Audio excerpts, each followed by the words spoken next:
Hey everyone, this is me Sonia और आज के लेक्चर में हम डिस्कस करेंगे एबीजी एनालिसिस के बारे में। ABG analysis clinical point of view से वेरी इंपॉर्टेंट टॉपिक है नर्सिंग के लिए। इस टॉपिक को समझने के बाद आप इजीली ये फाइंड आउट कर सकते हैं कि एसिड बेस डिस्टर्बेंस किसकी वजह से हुई है। आइदर वो रेस्पिरेटरी है या फिर वो मेटाबॉलिक है, और दूसरी बात वो कि आइदर वो कंपनसेटेड है या फिर अनकंपनसेटेड है। तो ये सारी चीज़ें हम इस लेक्चर में सीखेंगे। ओके, सो स्टार्ट करते हैं लेक्चर को। ए बी जी। अब ए बी जी का फुल फॉर्म क्या है? ए का मतलब है आर्टेरियल, बी का मतलब है ब्लड एंड जी का मतलब है गैस, यानी आर्टेरियल ब्लड गैस। अब ये जो हम सैंपल लेते हैं ये आर्टरीज से लेते हैं, वीन से नहीं लेते, आर्टरीज से लेते हैं, उसी को हम ए बी जी बोलते हैं। ओके, इस ए बी जी को हम निकाल के, ए बी जी सैंपल निकाल कर हम उससे फाइंड आउट करते हैं कि आइदर एसिड बेस्ड बैलेंस में है या फिर डिस्टर्बेंस में है। और दूसरी बात ये कि आइदर अगर वो एसिड बेस्ड डिस्टर्बेंस हो गई है तो उसमें कंपनसेशन अकर हुई है या फिर नहीं हुई। अगर हुई है तो फुली हुई है या फिर पार्शली हुई है। तो ये सारी चीज़ें हम एबीजी में पढ़ेंगे। और उनके साथ वो दूसरी कौन सी चीज़ें हैं जो हम एबीजी में फाइंड आउट करते हैं, उनमें है हमारे पास सीरम इलेक्ट्रोलाइट। सीरम इलेक्ट्रोलाइट में जो मेन इलेक्ट्रोलाइट्स आ जाते हैं वो होता है सोडियम, पोटेशियम एंड क्लोराइन। और ये हो गए हमारे पास सीरम इलेक्ट्रोलाइट। उसके साथ साथ हम कार्बन डाइऑक्साइड भी देखेंगे आर्टेरियल ब्लड गैस में कि कार्बन डाइऑक्साइड की एबीजी में कितनी कंसंट्रेशन प्रेजेंट है। तो ये सारी चीज़ें जो है ये इंडिकेट करती है एसिड बेस डिसऑर्डर को। इनमें थोड़ी भी अगर चेंजेस आ जाए तो ये इंडिकेट करते हैं कि एसिड बेस डिसऑर्डर है। उसके बाद हम पेशेंट की हेल्थ हिस्ट्री लेंगे, देन फिजिकल एग्जामिनेशन करेंगे, then previous blood gas result जो उन्होंने प्रीवियस टेस्ट्स कराई थी एबीजीज की, तो उनके भी हम रिजल्ट देखेंगे। And serum electrolyte should always be part of the assessment. अब सीरम इलेक्ट्रोलाइट हमेशा जो हम असेसमेंट कर रहे हैं उसके पार्ट होने चाहिए, क्योंकि ये भी मोस्ट इम्पोर्टेंट रोल प्ले करते हैं एसिड बेस बैलेंस में। तो इनका भी लाजमी टेस्ट में होना चाहिए, असेसमेंट में ना लाजमी हमने इनको कंसिडर करना चाहिए, क्योंकि ये डिटरमाइन करते हैं cause of acid base disorder. जो हम एनालिसिस करते हैं और जो हम ब्लड सैंपल लेते हैं वो यूजुअली आर्टेरियल ब्लड सैंपल होता है। कभी कभी अगर आपको आर्टेरियल सैंपल नहीं मिल रहा, क्योंकि ये फाइंड आउट करना बहुत टफ होता है as compare to venous blood, सो उसकी वजह से हम मिक्स्ड वीनस सैंपल भी यूज़ करते हैं, जिससे हम रिज़ल्ट निकालते हैं आर्टेरियल ब्लड गैसेस के एनालिसिस को, और वो हमें थोड़ी बहुत इन्फॉर्मेशन प्रोवाइड करते हैं। ओके, अब सवाल आता है कि हम क्यों एबीजी एनालिसिस करते हैं। तो उनमें जो मेन चीज़ें इंडिकेट होती है हमें एबीजी से, तो सबसे पहले है alveolar ventilation, then oxygenation and third is acid base balance. तो आज जो हम डिस्कस करेंगे एबीजी एनालिसिस के बारे में, वो हम एसिड बेस बैलेंस के बारे में डिस्कस करेंगे। ओके, यहाँ पर मेन जो चीज़ें इंडिकेट करती है एसिड बेस डिस्टर्बेंस में वो होती है सबसे पहले पीएच, देन है PaCO2 यानी partial pressure of carbon dioxide, and then है HCO3 जिसको हम बाइकार भी बोलते हैं। पीएच की जो नॉर्मल वैल्यू है वो 7.35 से 7.45 होती है। अगर हम इसको बॉडी से बाहर देखें तो जो 7 है वो न्यूट्रल होता है, और 7 के नीचे एसिडिक होता है, 7 के ऊपर बेसिक होता है। लेकिन हमारी बॉडी के ब्लड में पीएच का वैल्यू 7.35 से 7.45 तक नॉर्मल होता है, और अगर इस वैल्यू से कम या ज़्यादा होगा तो हम उसको एसिडोसिस या फिर बेसिक या फिर अल्कलोसिस बोलते हैं। फॉर एग्जांपल 7.35 से अगर पीएच लो जा रही है तो उसको हम एसिडिक बोलेंगे। ऊपर आपको स्मॉल ए सर्कल में शो हो रही होगी रेड कलर वाली। देन है अगर 7.45 से इंक्रीज हो जाए पीएच तो उस कंडीशन को हम एल्कलोसिस बोलते हैं, यानी बेस इंक्रीज हो गया है, जो आपको बी सर्कल में शो हो रही है ब्लू कलर में। देन है हमारे पास partial pressure of carbon dioxide. तो partial pressure of carbon dioxide का जो वैल्यू होता है ब्लड में वो होता है 35 से 45। अब यहाँ पर इसको याद करने की ट्रिक ये है कि जो हमारी पीएच है वो 7.35 से 7.45 है, तो यहाँ पर सिंपली आपने 7 को कट कर देना है, और जो लास्ट में डिजिट है 35 और 45 उनको आपने याद कर लेना है कि 35 और 45 नॉर्मल वैल्यू है कार्बन डाइऑक्साइड का आर्टेरियल ब्लड में। ओके, देन है हमारे पास HCO3 जिसको हम बाइकार्ब भी बोलते हैं, इसका नॉर्मल वैल्यू ब्लड में होता है 22 से 26। ओके, अब यहाँ पर दूसरी पॉइंट है कि जो कार्बन डाइऑक्साइड होता है उसको हम एसिडिक कंसीडर करते हैं, और जो HCO3 यानी बाइकार्ब होता है उसको हम बेसिक कंसीडर करते हैं। कार्बन डाइऑक्साइड पीएच के ऑपोजिट होता है। अगर पीएच डिक्रीज होगी तो कार्बन डाइऑक्साइड इंक्रीज होगा, और अगर पीएच इंक्रीज होगी तो कार्बन डाइऑक्साइड की लेवल डिक्रीज होगी। ओके, तो इस तरह से ये ऑपोजिट होते हैं। अगर हम दूसरी तरफ बात करें बाइकार्बोनेट की, तो वो इक्वल होते हैं यानी पैरेलल होते हैं। अगर पीएच डिक्रीज होगी तो बाइकार्ब भी डिक्रीज होगा, अगर पीएच इंक्रीज होगी तो बाइकार्ब भी इंक्रीज होगा। अब जो कंडीशन कार्बन डाइऑक्साइड की इंक्रीज या फिर डिक्रीज की वजह से होती है उसको हम रेस्पिरेटरी कंडीशन बोलते हैं। आइदर वो रेस्पिरेटरी एसिडोसिस है या फिर वो रेस्पिरेटरी अल्कलोसिस है। और दूसरी तरफ जो कंडीशन बाइकार्ब की इंक्रीज या फिर डिक्रीज की वजह से होती है उसको हम मेटाबॉलिक एसिडोसिस या फिर मेटाबॉलिक अल्कलोसिस बोलते हैं, और वो किडनीज की वजह से होती हैं।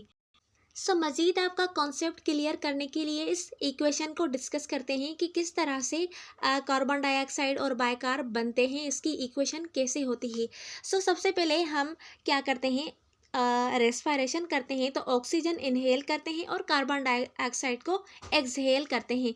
तो उसी दौरान क्या होता है कि जो कार्बन डाइऑक्साइड है वो हमारी बॉडी में होता है, ठीक है। हमारी बॉडी में कार्बन डाइऑक्साइड की जो वैल्यू होती है वो नॉर्मली 45 से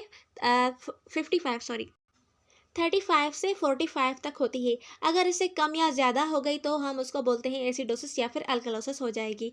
अब आप एक बात दूसरी याद कर लें कि जो कार्बन डाइऑक्साइड है उसको हम ये मान लेते हैं कि ये क्या है, एसिड है। कार्बन डाइऑक्साइड क्या है, एक एसिड है। अब फॉर एग्जांपल कार्बन डाइऑक्साइड की लेवल इंक्रीज हो गई है हमारी बॉडी में, तो जो इंक्रीज कार्बन डाइऑक्साइड की लेवल हो गई है तो वो रिएक्ट करती है वाटर से, H2O से। ओके, वाटर से जब कार्बन डाइऑक्साइड रिएक्ट करती है तब बनता है H2CO3। अब H2CO3 एक वीक एसिड है जो कि ब्रेक हो जाता है HCO3 और हाइड्रोजन आयन में। HCO3 यानी जो बाइकार्बोनेट है उसको हम बोलते हैं बेस। ओके, ये बेस है। और दूसरा क्या रिलीज होता है, हाइड्रोजन आयन। हाइड्रोजन आयन क्या है, एसिड है। अब आपको ये पता है कि अगर हाइड्रोजन आयन कंसंट्रेशन इंक्रीज या फिर डिक्रीज होती है तो हाइड्रोजन आयन जो है वो इन्वर्सली प्रोपोर्शनल होता है पीएच के। हाइड्रोजन आयन इंक्रीज होगा तो पीएच डिक्रीज होगी, पीएच डिक्रीज होगी तो कौन सी कंडीशन होगी, एसिडोसिस। तो हम क्या मान लेते हैं हाइड्रोजन को कि हाइड्रोजन क्या है, एसिड है। और अगर हाइड्रोजन की कंसंट्रेशन डिक्रीज हो रही है तो उसके दौरान पीएच की कंसंट्रेशन यानी जो पीएच है वो क्या होगी, इंक्रीज होगी। अगर पीएच इंक्रीज होगी तो वो कौन सी कंडीशन कहलाएगी, अल्कलोसिस। ओके, तो इस तरह से ये इक्वेशन बनती है। अब जो राइट साइड है इक्वेशन की वो कंट्रोल करती हैं किडनीज, और जो लेफ्ट साइड है इक्वेशन की कार्बन डाइऑक्साइड और वाटर ये कंट्रोल करते हैं लंग्स। अगर कार्बन डाइऑक्साइड और जो कार्बन डाइऑक्साइड वाली साइड है यानी जो लेफ्ट साइड है अगर इसमें ऊंच नीच हो जाती है यानी इंक्रीज या फिर डिक्रीज लेवल इसकी हो जाती है तो उसकी वजह से क्या होता है, रेस्पिरेटरी कंडीशन होती है। और अगर कार्बन डाइऑक्साइड इंक्रीज हो रहा है तो रेस्पिरेटरी एसिडोसिस, अगर कार्बन डाइऑक्साइड डिक्रीज हो रहा है तो वो हो गई रेस्पिरेटरी अल्कलोसिस। अब राइट साइड पर अगर हम देखें तो जो बाइकार्ब है वो उसको हम बेस मानते हैं। बाइकार्ब की लेवल इंक्रीज होगी तो पीएच भी इंक्रीज होगी, पीएच इंक्रीज होगी तो वो कौन सी कंडीशन कहलाएगी, अल्कलोसिस।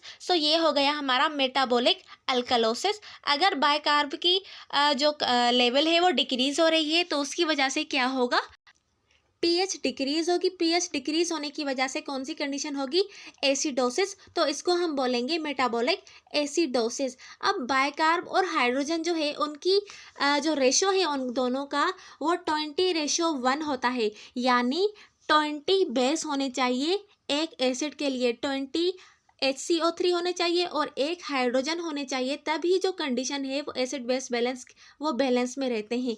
सो अगर हाइड्रोजन थोड़ा सा भी चेंज हो जाएगा तो उसकी वजह से एसिडोसिस या फिर अल्कलोसिस हो जाती है।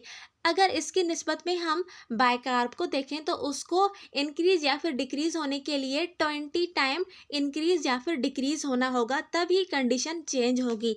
तो ये कॉन्सेप्ट आपने याद रखना होगा। तो ये थी सिंपल सी इसकी इक्वेशन कि किस तरह से हाइड्रोजन की फॉर्मेशन होती है।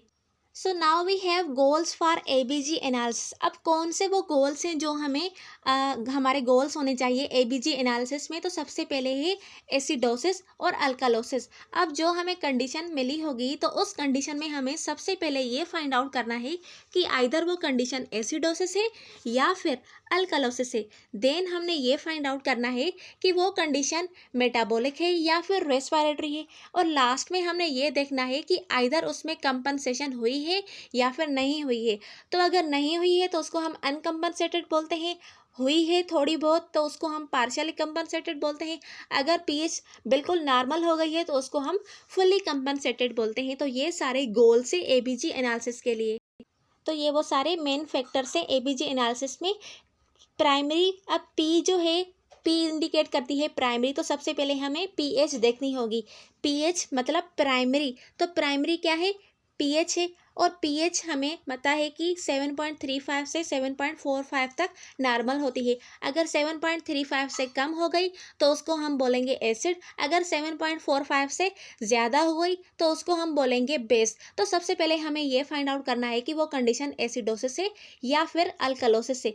तो अब हमने ये फाइंड आउट कर लिया कि वो एसिडोसिस है या फिर अल्कलोसिस है। उसके बाद हम ये देखेंगे कि आइदर वो रेस्पिरेटरी है या फिर मेटाबॉलिक है। रेस्पिरेटरी कंडीशन हम उसको बोलते हैं जो कि कंट्रोल करते हैं लंग्स, और मेटाबॉलिक कंडीशन हम उसको बोलते हैं जो कि कंट्रोल करते हैं किडनीज। ओके, तो उसके बाद है हमारे पास PaCO2। अब जो 2 है वो इंडिकेट करता है सेकेंडरी को, तो सेकेंडरी हमारे पास आ गया लंग्स। तो अब हम इनको ऊपर नीचे इस तरह से रख रहे हैं कि ऊपर क्या होते हैं, चेस्ट कैविटी में लंग्स होते हैं और नीचे एब्डोमिनल कैविटी में हमारी किडनीज आ जाती हैं। तो इस तरह से हमने इनको अरेंज किया है। तो सेकेंडरी है हमारे पास PaCO2। अगर PaCO2 यानी partial pressure of carbon dioxide की लेवल इंक्रीज या फिर डिक्रीज हो जाएगी तो उसको हम बोलेंगे कि ये रेस्पिरेटरी कंडीशन है। अगर डिक्रीज हो रही है तो रेस्पिरेटरी अल्कलोसिस, अगर इंक्रीज हो रही है लेवल कार्बन डाइऑक्साइड की तो हम बोलेंगे रेस्पिरेटरी अल्कलोसिस। अब यहाँ पर टर्शरी यानी बाइकार्बोनेट। अब बाइकार्बोनेट की लेवल नॉर्मल जो है वो 22 से 26 है। अगर 22 से कम हुई तो वो होगी एसिडोसिस, अगर 26 से ज़्यादा हुई तो वो होगी बेसिक या फिर अल्कलोसिस। और इस कंडीशन को हम बोलेंगे मेटाबॉलिक एसिडोसिस और मेटाबॉलिक एल्कलोसिस। अब दूसरी बात, साइड में आप ABA और दूसरी साइड पर आप BAB ये आपको शो हो रहा है, तो ये एक सिंपल सी निमोनिक है। आपको सिंपली ये याद रखना है कि राइट साइड में आपने बाप और लेफ्ट साइड में आपने अब्बा। ठीक है, अब्बा और बाप, तो ये आपने याद रखना है। ए का मतलब है एसिड, बी का मतलब है बेस। तो इस तरह से आप इसको याद कर सकते हैं अपने एग्जाम पॉइंट ऑफ व्यू के लिए। सो अगेन हम इसको मज़ीद कॉन्सेप्ट इसका क्लियर करते हैं। इंक्रीज कार्बन डाइऑक्साइड की लेवल की वजह से रेस्पिरेटरी एसिडोसिस हो जाएगा, क्योंकि कार्बन क्या है, कार्बन डाइऑक्साइड को हम एसिड मान रहे हैं। अगर कार्बन डाइऑक्साइड इंक्रीज होगा तो एसिड भी इंक्रीज होगा, एसिड इंक्रीज होगा तो पीएच डिक्रीज होगी, और उस कंडीशन को हम बोलेंगे रेस्पिरेटरी एसिडोसिस। और दूसरी बात, अगर कार्बन डाइऑक्साइड डिक्रीज हो रहा है तो उसको हम बोलेंगे रेस्पिरेटरी अल्कलोसिस, क्योंकि कार्बन डाइऑक्साइड के लेवल डिक्रीज होने की वजह से पीएच इंक्रीज हो रही है, पीएच इंक्रीज होगी तो उस कंडीशन को हम बोलेंगे एल्कलोसिस। देन है हमारे पास बाइकार्बोनेट। अब यहाँ पर बाइकार्बोनेट इंक्रीज होगा तो पीएच भी इंक्रीज होगी, तो इंक्रीज होने की वजह से क्या होगा, मेटाबॉलिक एसिडोसिस होगा। और अगर बाइकार्बोनेट डिक्रीज हो रहा है तो पीएच भी डिक्रीज होगी, और उस कंडीशन को हम बोलेंगे मेटाबॉलिक एसिडोसिस। तो ये सिंपल कंसेप्ट था रेस्पिरेटरी एंड मेटाबॉलिक कंडीशंस का। सो अब हमने 2 गोल्स जो है ना वो देख लिए कि पहले जो 2 गोल्स थे वो एसिडोसिस और अल्कलोसिस, और दूसरा रेस्पिरेटरी और मेटाबॉलिक था। तीसरा जो गोल था वो हमारे पास वो था कंपनसेशन का। अब ये कंपनसेशन क्या है? कंपनसेशन का जो सिंपल सा मतलब है वो है एक दूसरे की भरपाई करना। अगर एक कम है तो दूसरा आकर उसकी हेल्प करेगा, अगर दूसरा कम है तो पहला वाला आकर उसकी हेल्प करेगा। इसको हम सिंपल बोलते हैं कंपनसेशन। सो जनरली जो पल्मोनरी एंड रीनल सिस्टम है, पल्मोनरी और रीनल सिस्टम हम रेस्पिरेटरी और मेटाबॉलिक को बोल रहे हैं यहाँ पर। पल्मोनरी और रीनल सिस्टम कंपनसेट करते हैं एक दूसरे के लिए ताकि जो पीएच है वो नॉर्मल आ सके। अब यहाँ पर मेन जो मसला है वो किसका है? पीएच का। ठीक है, पीएच इंक्रीज या फिर डिक्रीज की वजह से एसिड बेस डिसऑर्डर हो रहा है।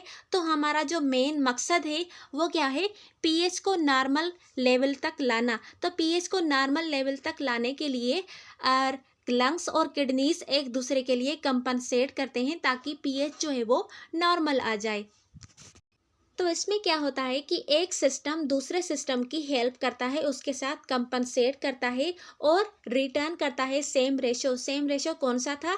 20:1, यानी बाइकार्बोनेट टू कार्बोनिक एसिड जो नॉर्मल रेशो है वो 20:1 है। 20 बेस होने चाहिए और एक एसिड होना चाहिए, तो इसको ही हम सिंपली नॉर्मल रेशो बोलते हैं। और ये नॉर्मल रेशो होता है हमारी बॉडी के अंदर, तो इसको हमें नॉर्मल करना होगा।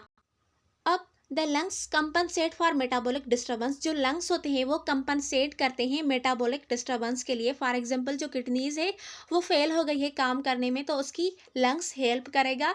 कैसे हेल्प करेगा? By changing carbon dioxide excretion. Carbon dioxide की एक्सक्रिएशन को चेंज करते वो किस तरह से चेंज करेगा? या तो वो हाइपोवेंटिलेशन करेगा या फिर वो हाइपर वेंटिलेशन करेगा। हाइपोवेंटिलेशन करेगा तो कार्बन डाइऑक्साइड रिटेन रहेगी बॉडी में, हाइपर वेंटिलेशन करेगा तो कार्बन डाइऑक्साइड ज़्यादा से ज़्यादा बॉडी से निकलती जाएगी। और जो किडनीज है वो कंपनसेट करती है रेस्पिरेटरी डिस्टर्बेंस के लिए by altering bicarbonate retention and hydrogen secretion. वो किस तरह से करती है? अगर एसिडोसिस वाली कंडीशन है रेस्पिरेटरी, तो किडनीज जो है वो बाइकार्बोनेट को रिटेन करके रखती है और हाइड्रोजन आयन की सीक्रेशन करती है। अगर हमारे पास अल्कलोसिस है रेस्पिरेटरी, तो उसके लिए जो किडनीज होती हैं वो क्या करती हैं? वो बाइकार्ब को सीक्रेट करती हैं और हाइड्रोजन आयन को रिटेन करके रखती हैं। तो इस तरह से एक दूसरे के लिए ये दोनों कंपनसेट करते हैं। यहाँ पर ये दूसरा डायग्राम है ताकि इस डायग्राम से आप मज़ीद समझ सकें कि ये कंपनसेशन होता किस तरह से है। सो सबसे पहले हम लेफ़्ट साइड पर देखें कि हमारे पास लंग्स है। लंग्स क्या कर रहे हैं? हाइपोवेंटिलेशन कर रहे हैं। हाइपोवेंटिलेशन यानी आहिस्ता आहिस्ता का यानी कम सांस लेना। तो अगर हम आहिस्ता सांस लेंगे तो उसकी वजह से क्या होगा? सांस कम लेना तो कार्बन डाइऑक्साइड जो है वो हमारी बॉडी में इंक्रीज होती जाएगी। कार्बन डाइऑक्साइड का हमने पहले क्या पढ़ा था? अगर कार्बन डाइऑक्साइड इंक्रीज होगा तो पीएच डिक्रीज होगा, क्योंकि ये दोनों एक दूसरे के ऑपोजिट है। तो कार्बन डाइऑक्साइड इंक्रीज हो रहा है, पीएच प्लाज्मा की जो पीएच है वो डिक्रीज हो रही है। Fall in plasma pH. Plasma की पीएच डिक्रीज होगी तो क्या होगा? एसिडिक कंडीशन होगी। और ये कंडीशन किसकी वजह से हुई है? लंग्स की वजह से। तो इसको हम बोलेंगे रेस्पिरेटरी एसिडोसिस। तो अब हमारे पास जो मसला है वो मसला है रेस्पिरेटरी एसिडोसिस का। तो यहाँ पर जो किडनी है वो लंग्स के लिए कंपनसेट करेंगी, लंग्स की हेल्प करेंगी। तो किडनीज क्या करेंगी? यहाँ पर सिक्रेशन करेगी हाइड्रोजन आयन की। हाइड्रोजन क्या है? एसिड है। तो कंडीशन जो है वो कौन सी है? रेस्पिरेटरी एसिडोसिस है।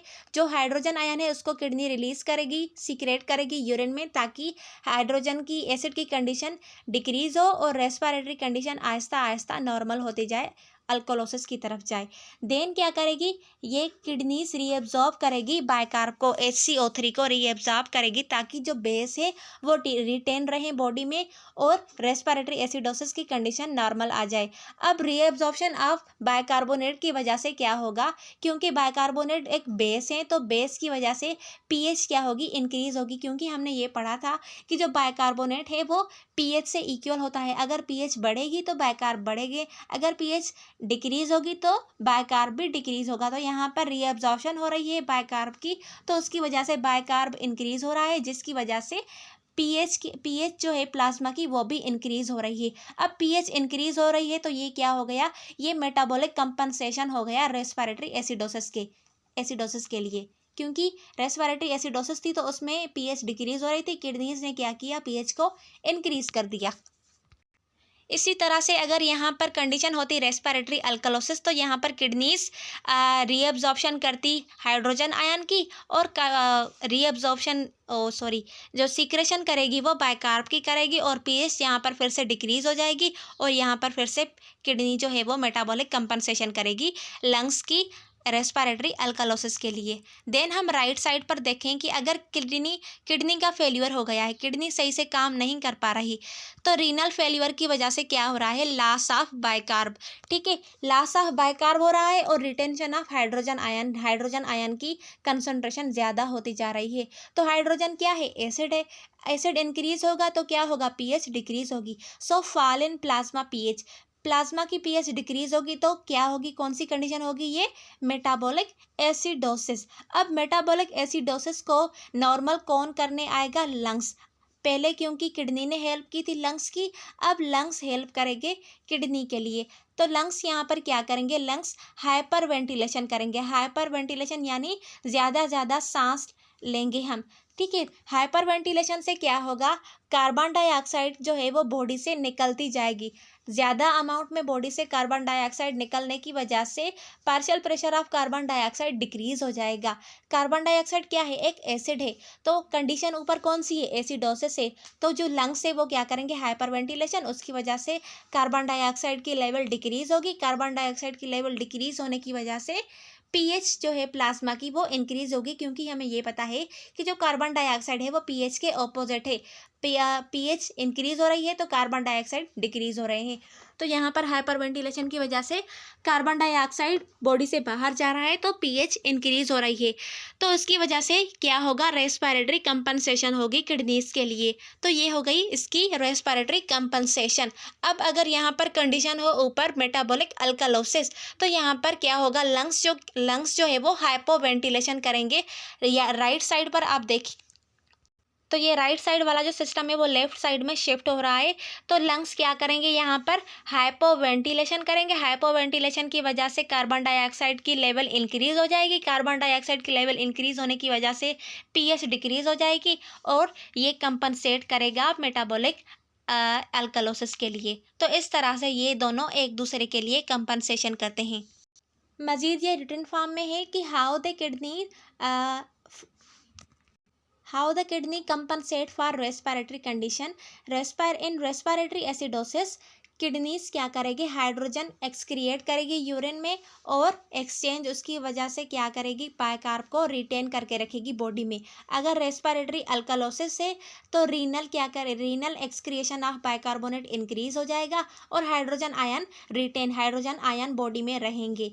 और दूसरी बात अगर हम देखें तो जो लंग्स है वो किस तरह से मेटाबॉलिक कंडीशन के लिए कंपनसेट करते हैं, तो जो मेटाबॉलिक एसिडोसिस है उसमें लंग्स कैसे काम करेगा, the compensatory mechanism increase the ventilation यानी hyperventilation and renal retention of bicarbonate. और मेटाबॉलिक अल्कलोसिस में रेस्पिरेटरी सिस्टम कंपनसेट करेगा बाय डिक्रीजिंग वेंटिलेशन यानी हाइपो वेंटिलेशन करेगा, और उसकी हाइपो वेंटिलेशन की वजह से क्या होगा, कार्बन डाइऑक्साइड रिटेन रहेगा, और कार्बन डाइऑक्साइड की लेवल इंक्रीज हो जाएगी। कार्बन डाइऑक्साइड की लेवल इंक्रीज हो जाएगी तो वो धीरे धीरे एसिडोसिस यानी नॉर्मल लेवल में आता जाएगा। तो इस तरह से ही वो एक दूसरे के लिए कंपनसेशन करते हैं।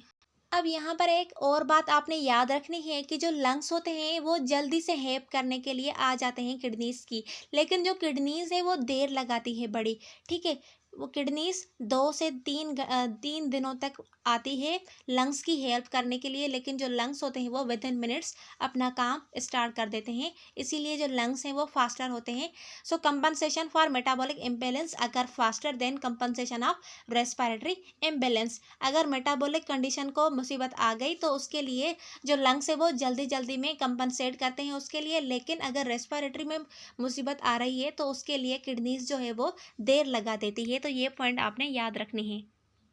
इस acid base balance disturbance compensation से आपका मज़ीद कंसेप्ट क्लियर हो गया होगा। ओके, रेस्पिरेटरी एसिडोसिस में किस तरह से कार्बन डाइऑक्साइड की लेवल इंक्रीज़ है और पीएच डिक्रीज़ है, और उसके लिए किडनीज कैसे कंपनसेट कर रही हैं। तो मज़ीद आई थिंक इसको रिपीट करने की ज़रूरत नहीं है, आप खुद ही इसको देख लें। अब हमें ये कंसेप्ट क्लियर हो गया कि कंपनसेशन क्या है।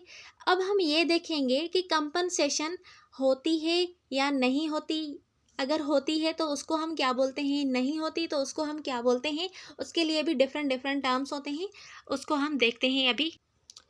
ओके, सो अनकम्पनसेटेड, अनकम्पनसेटेड यानी अन मीन्स, यहाँ पर आप एक ट्रिक लगाएं, अन मीन्स अनफ्रेंडली, यानी यहाँ पर जो किडनी और लंग्स है वो एक दूसरे के अनफ्रेंड है, ठीक है, एक दूसरे को उन्होंने अनफ्रेंड कर लिया है, एक दूसरे की वो हेल्प नहीं कर रहे, तो इसको हम क्या बोलेंगे, अनकम्पनसेटेड। फॉर एग्जांपल यहाँ पर पीएच जो है वो, पीएच में भी अल्ट्रेशन है, पीएच भी एबनॉर्मल है, और दूसरी तरह कार्बन डाइऑक्साइड भी एबनॉर्मल है, तो ये कंडीशन कौन सी हो गई हमारे पास, रेस्पिरेटरी कंडीशन हो गई। रेस्पिरेटरी कंडीशन में यहाँ पर डिस्टर्बेंस आ गई है, तो ये तो मुसीबत में है, लंग्स तो मुसीबत में है, इसके लिए हेल्प करने के लिए कौन आएगा, किडनीज आएंगे, तो किडनीज क्या करेंगी, इनके लिए बायकार्ब की लेवल को इंक्रीज या फिर डिक्रीज करेगी, ताकि जो लंग्स हैं बेचारे उनकी हेल्प हो सके। लेकिन यहाँ पर जो किडनीज है वो लंग्स की हेल्प नहीं कर रही, क्योंकि इन दोनों ने एक दूसरे को अनफ्रेंड कर लिया है, तो इस कंडीशन को हम बोलते हैं अनकम्पनसेटेड। अब इसमें आपने ये बात याद रखनी है कि अनकम्पनसेटेड में क्या होता है कि पीएच और पीएच के साथ कार्बन डाइऑक्साइड और बायकार्ब में एक वैल्यू जो है ना वो अल्टर करता है। पीएच तो एबनॉर्मल होती ही है, लेकिन जो दूसरे हैं कार्बन डाइऑक्साइड और बायकार्ब है, इनमें से एक का अल्टर्ड होना होता है और दूसरा जो है वो नॉर्मल होता है, यानी एक डिस्टर्ब होता है और दूसरा नॉर्मल होता है, तो इसको हम अनकम्पनसेटेड बोलते हैं। यहाँ पर किसी भी किस्म की कंपनसेशन नहीं हुई। देन है हमारे पास पार्शियली कंपनसेटेड। पार्शियली कंपनसेटेड में क्या होता है कि दोनों फ्रेंड हो जाते हैं एक दूसरे के, और दोनों क्या करते हैं, थोड़ी बहुत एक दूसरे की हेल्प करते हैं।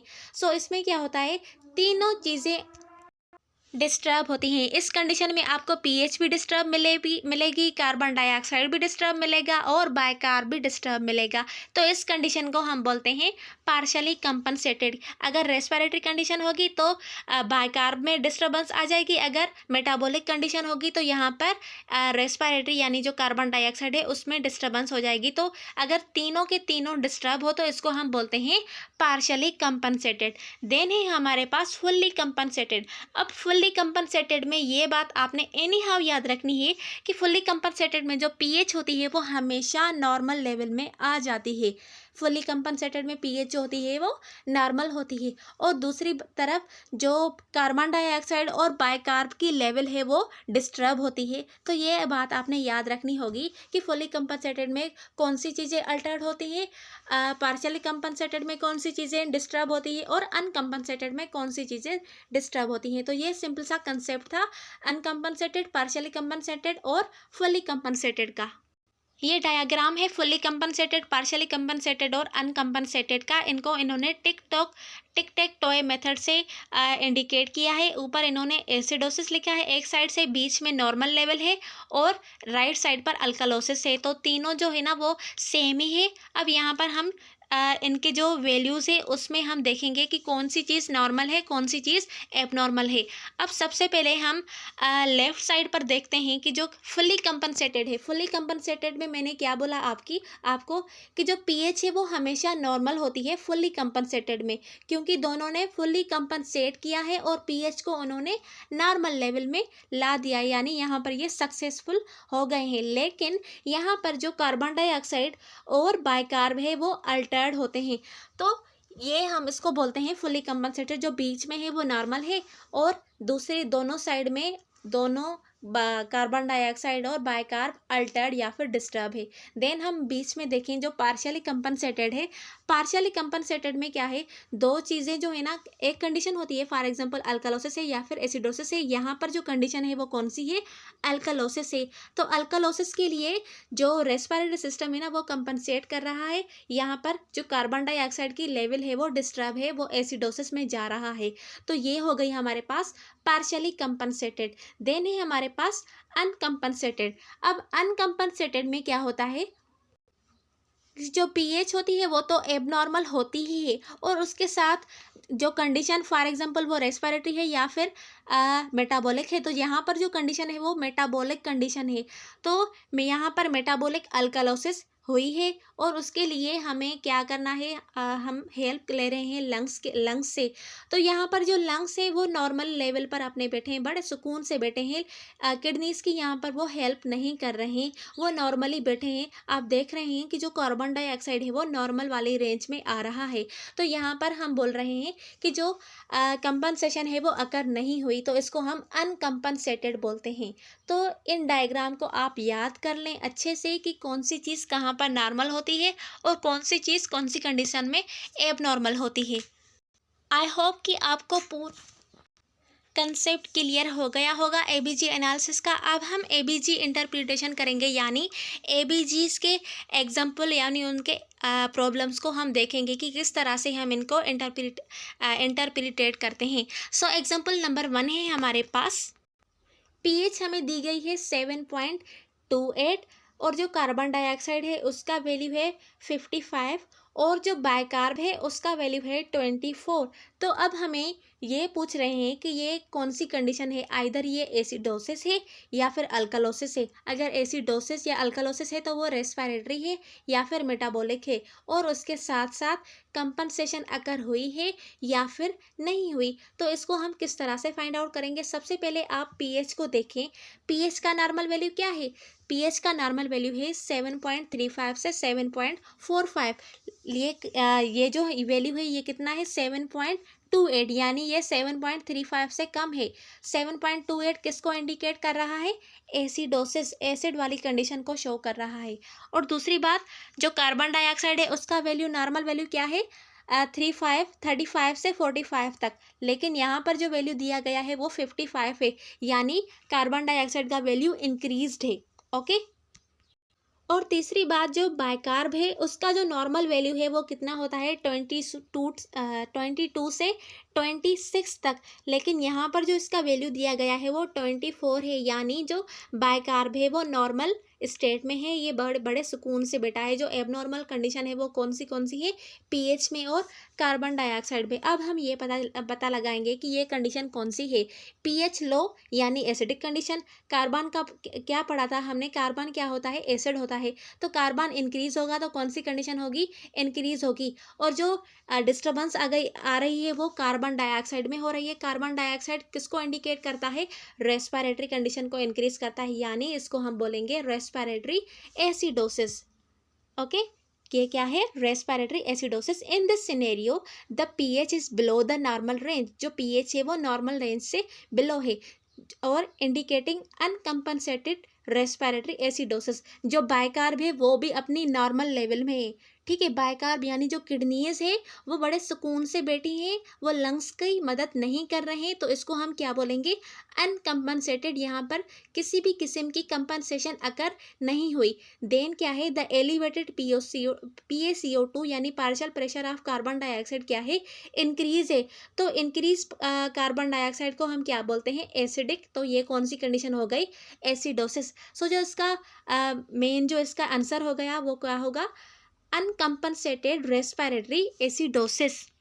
ओके, सो इस तरह से हमने इनका आंसर फाइंड आउट करना होता है। देन हमारे पास एग्जाम्पल नंबर 2 है। एग्जाम्पल नंबर 2 में हमें दिया गया है 7.4549, 7.49 पीएच है। उसके बाद कार्बन डाइऑक्साइड की लेवल जो है वो 40 है। देन जो बाइकार्ब है वो 35 है। अब यहाँ पर हम देखें कि जो पीएच है वो नॉर्मल लेवल से इंक्रीज है, पीएच नॉर्मल लेवल से इंक्रीज है, तो ये कौन सी कंडीशन है, बेसिक है, यानी अल्कलोसिस वाली कंडीशन है। अब हम देखेंगे कि वो रेस्पिरेटरी है या फिर मेटाबॉलिक है। तो जो कार्बन डाइऑक्साइड का वैल्यू है वो तो नॉर्मल है, 35 से 45 तक होता है ना, 40 तो इनके बीच में आता है, यानी जो कार्बन डाइऑक्साइड है वो नॉर्मल है।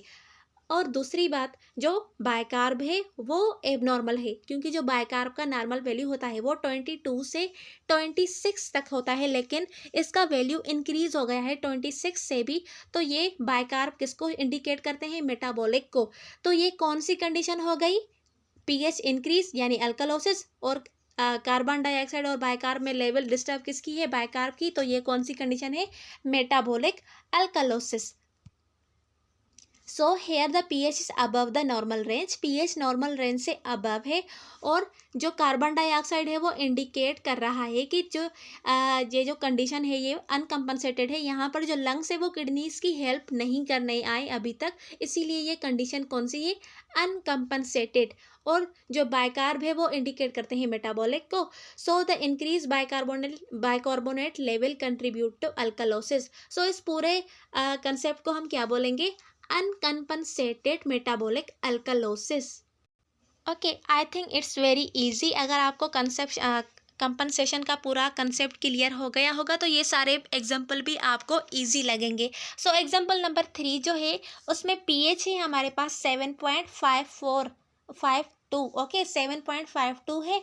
और जो कार्बन डाइऑक्साइड की लेवल है वो कितनी है, 28 है। और बाइकार्ब की लेवल है 24। अब यहाँ पर बाइकार्ब नॉर्मल लेवल में है और पीएच और कार्बन डाइऑक्साइड की लेवल डिस्टर्ब है। पीएच यहाँ पर इंक्रीज है या फिर यानी अल्कलोसिस हो गया, और कार्बन डाइऑक्साइड डिक्रीज है। ठीक है, कार्बन डाइऑक्साइड का वैल्यू हमें पता है ना, 35 से 45 तक होता है, 35 से कम है तो इस कंडीशन को हम बोलेंगे रेस्पिरेटरी, क्योंकि ये कार्बन डाइऑक्साइड के अल्ट्रेशन की वजह से हुआ है। तो ये कंडीशन हो गई हमारे पास respiratory alkalosis. So in this case the pH is above the normal range, pH normal range से अबव है, जो कि इंडिकेट करती है अनकम्पनसेटेड रेस्पिरेटरी अल्कलोसिस को। क्योंकि जो बाइकार्ब है वो सुकून से बैठे हैं, उन्होंने किसी भी किस्म की कंपनसेशन यहाँ पर भी नहीं की। और जो कार्बन की लेवल डिक्रीज है वो शो करती है किसको, अल्कलोसिस को। क्योंकि हमें ये पता है कि जो कार्बन डाइऑक्साइड होता है वो पीएच से अपोजिट होता है। ठीक है, पीएच इंक्रीज होगी तो कार्बन डाइऑक्साइड डिक्रीज होगा। यहाँ पर कार्बन डाइऑक्साइड डिक्रीज हो रहा है तो उसकी वजह से क्या होगा, पीएच इंक्रीज होगी, तो उसको हम बोलेंगे अल्कालोसिस। सो पूरे इसको हम क्या बोलेंगे, अनकम्पनसेटेड रेस्पिरेटरी अल्कालोसिस। तो ये भी हमारा हो गया सोल्व प्रॉब्लम। देन हम नेक्स्ट चलते हैं partially compensated ABG interpretation examples के लिए। सो एग्जांपल हमारे पास है सबसे पहले 7.50, ये हमें दी गई है पीएच, ये जो कि ग्रेटर है 7.50 से, 7.50 ग्रेटर है 7.45 से, तो ये शो करती है अल्कलोसिस वाली कंडीशन को। तो ये हो गई एबनॉर्मल अल्कलोटिक। और PaCO2 यानी जो कार्बन डाइऑक्साइड है वो भी इंक्रीज है, 49 है, तो ये भी इंक्रीज है 45 से, तो इसको हम एसिडिक बोलेंगे। देन जो जो बाइकार्ब है उसकी लेवल 30 है। अब ये बेचारा जाग गया है नींद से, इसको पता चल गया है कि हमारा दोस्त जो है ना वो मुसीबत में है, उसकी हेल्प करनी चाहिए। तो यहाँ पर ये जो बाइकार्ब है उसकी लेवल इंक्रीज हो रही है, 26 से 30 तक आ गई है, और ये कंडीशन अल्कलोटिक हो गई है। तो मैंने आपको पहले ही बताया कि अगर तीनों कंडीशन डिस्टर्ब हो तो तीनों कंडीशन डिस्टर्ब होने को हम क्या बोलते हैं, partially compensated. Okay, so in this scenario the pH is abnormal, pH abnormal है, और उसके अलावा ruling out full compensation. Full compensation के लिए हमारे पास जो बाइकार्ब है वो भी आ गए हैं, और indicating partial compensation for metabolic alkalosis. यहाँ पर जो पीएच है वो इंक्रीज है, जो कि शो करती है अल्कलोसिस को, और कार्बन डाइऑक्साइड भी इंक्रीज है। लेकिन कार्बन डाइऑक्साइड का हमें पता है कि वो इंक्रीज होगा तो वो कौन सी कंडीशन होती है, एसिडिक। तो यहाँ पर जो मेन कंसेप्ट है वो कौन सा है, किसका है, मेटाबॉलिक का। तो ये जो पूरा एग्जाम्पल है इसको हम कैसे पढ़ेंगे कि इसमें जो आंसर जो हमारे पास आ रहा है वो है पार्शियली कंपनसेटेड मेटाबॉलिक अल्कलोसिस। यहाँ पर पार्शियली कंपनसेशन हुई है, और दूसरी बात ये कौन सी कंडीशन है, मेटाबॉलिक अल्कलोसिस है। देन हमारे पास एग्जांपल नंबर 2 है। यहाँ पर जो पीएच है वो 7.47 है, जो कि इंक्रीज है 7.45 से। देन कार्बन डाइऑक्साइड जो है वो 31 है, ओके, जो कि डिक्रीज है 35 से, और बाइकार्ब जो है वो हमारे पास 18 है। तो पीएच की वैल्यू यहाँ पर इंक्रीज है, तो ये हो गया हमारे पास अल्कलोसिस। कार्बन डाइऑक्साइड की वैल्यू डिक्रीज है, और बाइकार्ब की वैल्यू भी डिक्रीज है। तो अब हम देखेंगे कि ये कौन सी कंडीशन है। So in this scenario the pH and carbon dioxide are both alkalotic. जो पीएच है और कार्बन डाइऑक्साइड है ये दोनों क्या है, अल्कलोटिक है। और the abnormal bicarb value indicate कर रहे हैं कि जो बाइकार्ब है वो पार्शली कंपनसेट कर रहे हैं लंग्स के लिए। सो इसको हम बोलेंगे partially compensated respiratory alkalosis. Okay, then है हमारे पास फुल्ली कंपनसेटेड एबीजी इंटरप्रिटेशन के एग्जांपल। सो एग्जांपल नंबर 1 है, पीएच हमारे पास है 7.37। अब इसको आप गौर से पढ़ें, 7.37 है पीएच हमारे पास। नॉर्मल लेवल कौन सी होती है पीएच की? 7.35 से 7.45। तो जो पीएच है वो किसके बीच में है? नॉर्मल लेवल में। और कार्बन डाइऑक्साइड की जो वैल्यू है वो 24 है और बाइकार्ब की वैल्यू 14 है। अब हम देखेंगे कि ये कौन सी कंडीशन है। तो हमें ये पता है कि अगर पीएच नॉर्मल आ रही है तो नॉर्मल कब आती है? जब कंपनसेशन फुल्ली हो गई है। फुल्ली कंपनसेशन में पीएच हमेशा नॉर्मल ही आती है। अब हम देखेंगे दूसरी बात कि ये रेस्पिरेटरी है या फिर मेटाबॉलिक है। तो रेस्पिरेटरी तो नहीं हो सकती क्योंकि जो इसका वैल्यू है ना वो बाइकार्ब से थोड़ा ज़्यादा है। तो जो कार्बन डाइऑक्साइड का वैल्यू है ये 24 है क्योंकि यहाँ पर लंग्स जो है वो कंपनसेट कर रहे हैं किडनीज के लिए। और जो बाइकार्ब की वैल्यू है वो कितनी है?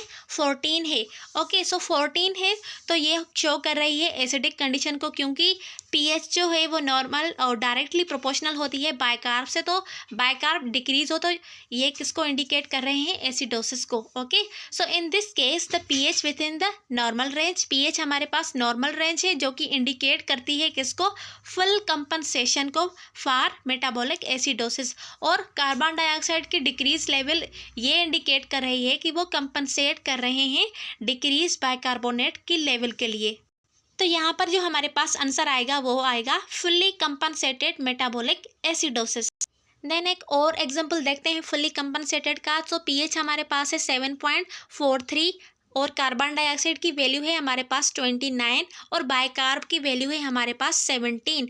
अब यहाँ पर जो पीएच है वो नॉर्मल रेंज में है जो कि इंडिकेट करते हैं कि कंपनसेशन फुली हो गई है, फुल कंपनसेशन हो गई है। और कंडीशन कौन सी है यहाँ पर? रेस्पिरेटरी अल्कलोसिस है, क्योंकि यहाँ पर जो डिक्रीज लेवल है बाइकार्ब की वो इंक्रीज इंडिकेट कर रही है कि वो कंपनसेट कर रहे हैं किसके लिए? लंग्स के लिए। लंग्स के कार्बन डाइऑक्साइड की डिक्रीज लेवल को कंपनसेट करने के लिए बाइकार्ब की लेवल भी डिक्रीज हो गई है। तो इसको हम बोलेंगे फुल्ली कंपनसेटेड रेस्पिरेटरी अल्कलोसिस। अब यहाँ पर दो मेन पॉइंट है जो आपने ध्यान में रखनी होगी। यहाँ पर 7.43 जो है वो इंडिकेट करती है कि ये कंडीशन स्लाइटली अल्कलोसिस थी, क्योंकि यहाँ पर कंपनसेशन तो फुल हो गई है ना। तो आपको किस तरह से मालूम होगा कि ये कंडीशन एसिडोसिस थी या फिर अल्कलोसिस थी? वो इस तरह से आपको पता चलेगा कि हमें पता है कि जो नॉर्मल वैल्यू होता है पीएच का वो 7.45 और 35 से 45 तक होता है। तो इनके बीच का हमने वैल्यू निकाला था 40। 7.40 क्या है? ये इनके बीच का वैल्यू है। अगर 7.40 से नीचे वैल्यू आ रहा है पीएच का तो इट मीन्स वो कंडीशन है हमारे पास एसिडोसिस। यहाँ पर आप देख रहे हैं ना, जो पीएच है वो क्या है? पीएच हमारे पास 7.37 है, यानी 7.40 से कम है तो ये शो कर रही है एसिडोसिस को। ओके, और दूसरी बात यहाँ पर जो पीएच है वो 7.43 है, यानी ये इंक्रीज है 7.40 से। तो ये किसको इंडिकेट करती है? अल्कलोसिस को, स्लाइटली अल्कलोसिस को। सो इस तरह से हम इन वैल्यूज़ को, पीएच के वैल्यू को देखकर हम ये फाइंड आउट करते हैं कि वो कंडीशन अल्कलोसिस है या फिर एसिडोसिस है। और दूसरी बात, हम नीचे दोनों वैल्यू को देखकर हम ये पता लगाते हैं कि वो कंडीशन मेटाबॉलिक थी या फिर रेस्पिरेटरी थी। तो इस तरह से हम कंपनसेशन वाली एबीजी एनालिसिस को इंटरप्रेटेड करते हैं। सो लास्ट एग्जाम्पल है जिसकी पीएच है 7.43 और कार्बन डाइऑक्साइड की वैल्यू है 45 और बाइकार्ब की वैल्यू है 29। अब इसका जो आंसर है ना आप कमेंट सेक्शन में देना, ताकि मुझे पता चले कि आपको कंपनसेशन का प्रोसेस समझ में आया है या नहीं आया। सो आई होप कि पूरा वीडियो आपको अच्छा लगा हो। अगर वीडियो अच्छी लगी हो तो वीडियो को लाइक और सब्सक्राइब करना ना भूलेगा। मिलते हैं अगले वीडियो के लिए, तब तक के लिए अल्लाह हाफिज़।